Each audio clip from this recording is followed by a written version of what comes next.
3,00,000 कोटीचा म्हणजे 50,00,000 कोटीचा बजेट केंद्राचा, त्याच्यातले 3,00,000 कोटीचा म्हणजे मोदी साहेबांनी 2 कोटी रोजगार देण्याचं निश्चित केलं आणि त्यांनी कामाला लागले.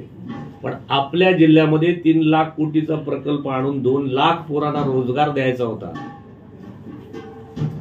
तो प्रकल्प पण अडवला, रोजगार अडवला. अशा खासदाराची या निवडणुकीत चांगलीच जिरवायची असा निश्चय बेरोजगार युवकांनी केलेला आहे. त्याची चांगली जिरवा. आता 2,00,000 पोरांना रोजगार मिळाला असता. 2,00,000. विचार करा, 2,000 गावं आहेत सिंधुदुर्ग या लोकसभेमध्ये. सिंधुदुर्ग रत्नागिरीमध्ये 2,000 गावं आहेत. प्रत्येक गावातल्या किमान 50-100 पोरांना जर रोजगार मिळाला असता तर 80% बंद असलेली घरं उघडली असती.